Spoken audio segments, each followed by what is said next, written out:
convite do sindicato para contribuir para essa reflexão que está sendo feita. Originalmente, tinha sido convidado um colega nosso, o Walter Albano, que foi secretário de Fazenda e é um dos homens públicos mais preparados de Mato Grosso. Mas a dificuldade da agenda dele, ele me indicou para vir aqui representá-lo e ao Tribunal de Contas.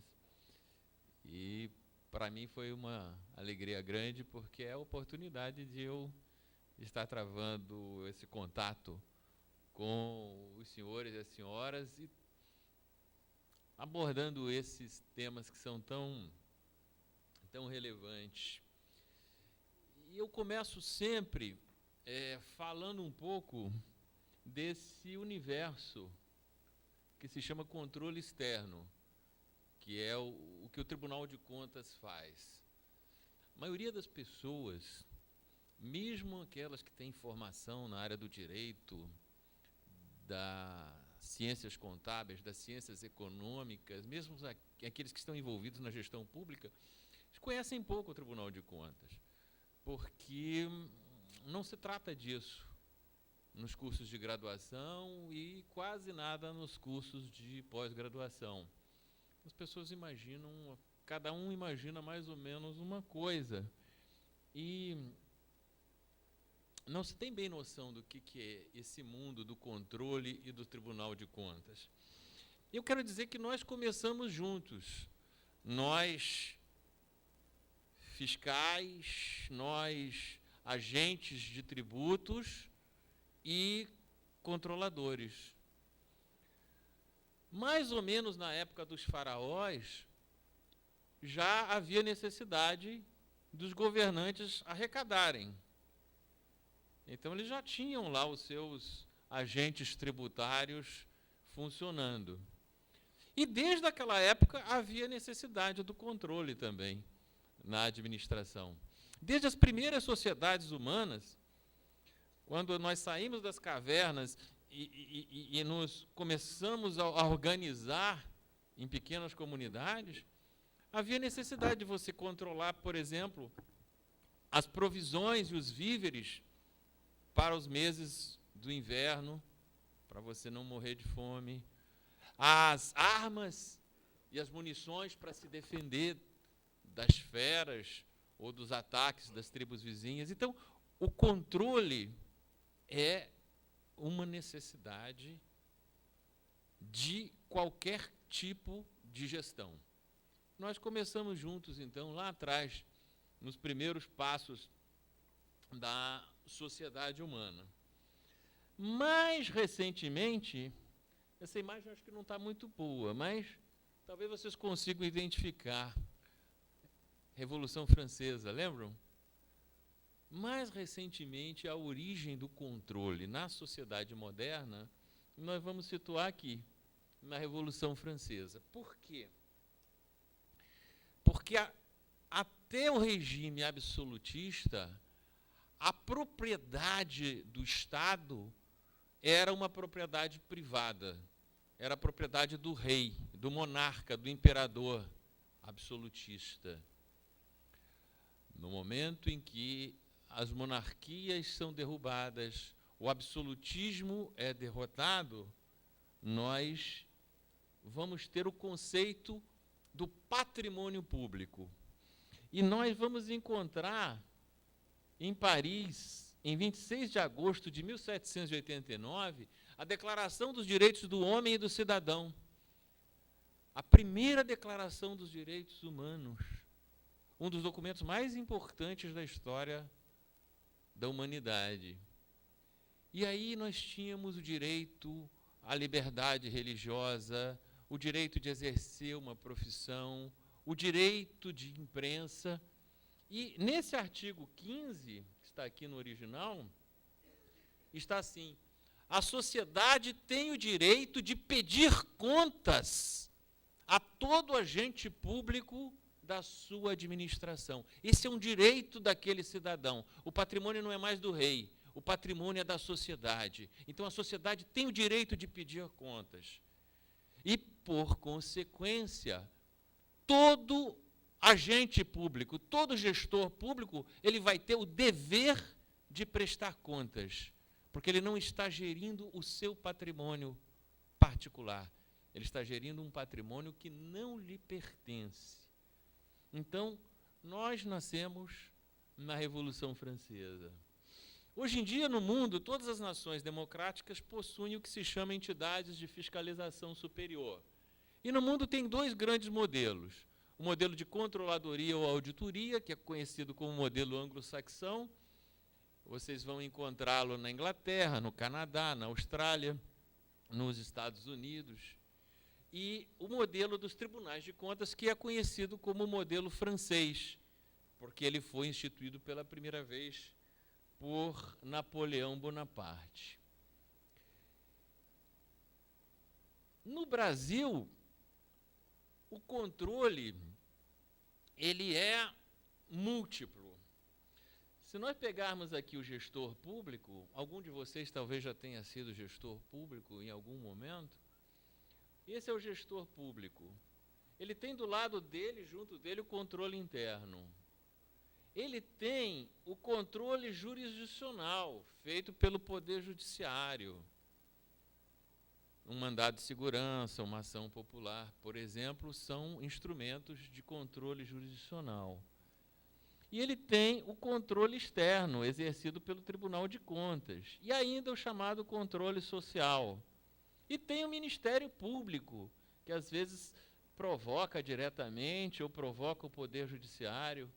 Então, nós temos hoje uma multiplicidade, né?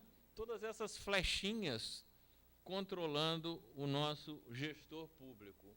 Então, eu olho para o gestor público, eu me lembro de quem? Eu me lembro de São Sebastião, padroeiro do Rio de Janeiro, né? Cheio de flechas de controle.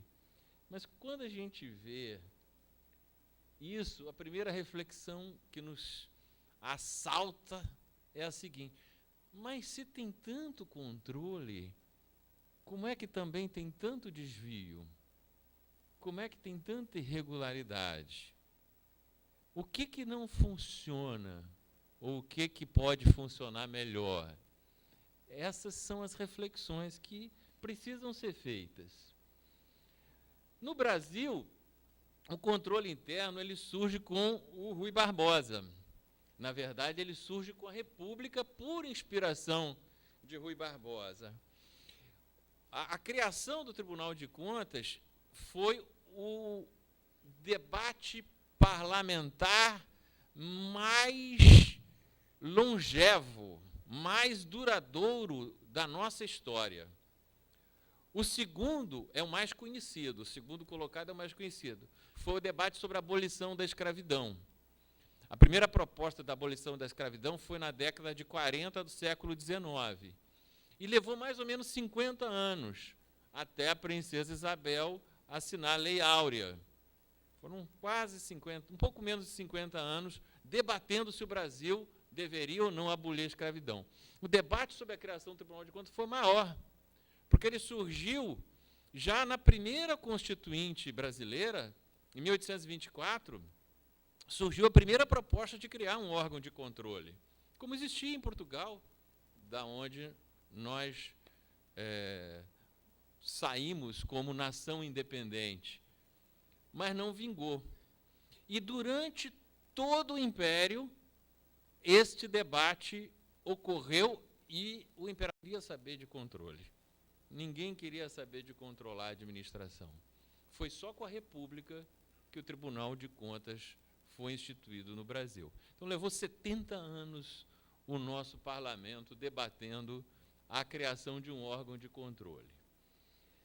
E é interessante, porque, como os senhores sabem, nós temos uma história constitucional atribulada. Tivemos várias constituições. E é muito curioso notar que nas constituições ditatoriais, nos regimes fechados, como foi o Estado Novo em 37, ou a ditadura militar em 67, com o ato institucional, o Tribunal de Contas ele é esvaziado, ele é enfraquecido, ele é debilitado.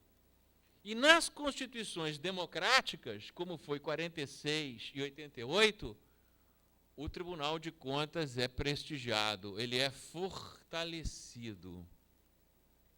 Isso é absolutamente fácil e compreensível. Por quê? Porque nenhum ditador gosta de ser controlado. O controle, ele é essencial à democracia. Não há democracia sem controle. Não há um ambiente de controle que não seja o ambiente democrático. Então, essa é a nossa história. E hoje, no Brasil, nós temos 34 órgãos de controle externo. O TCU, um TCE em cada estado, um TC no Distrito Federal e alguns TCs em municípios ou para vários municípios.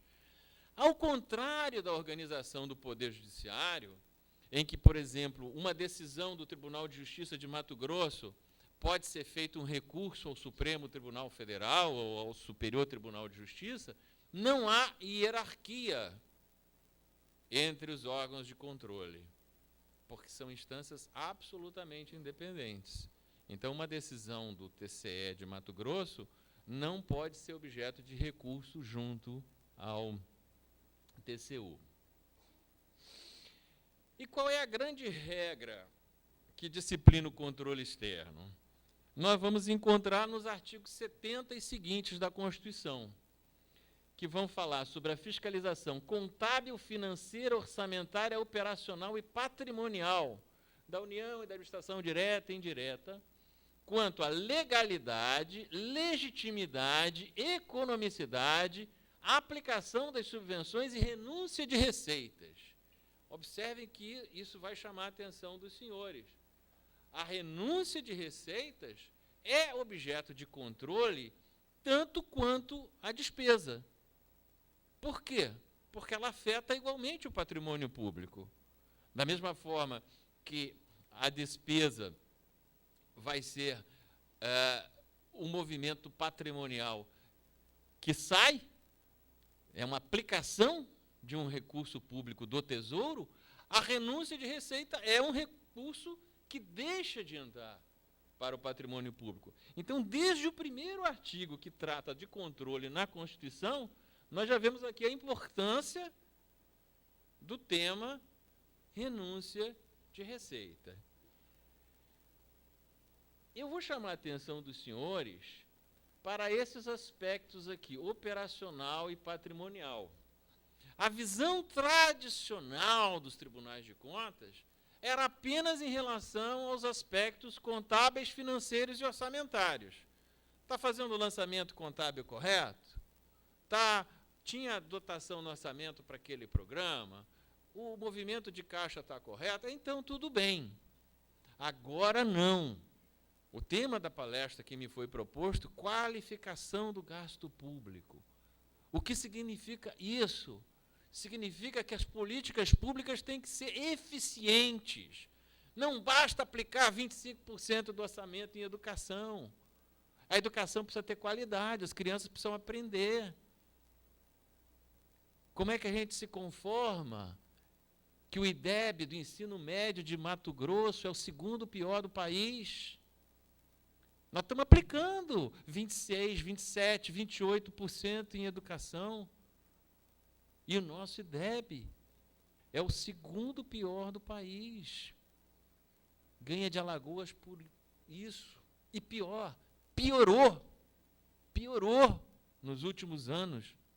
Vem numa trajetória de queda de qualidade no resultado.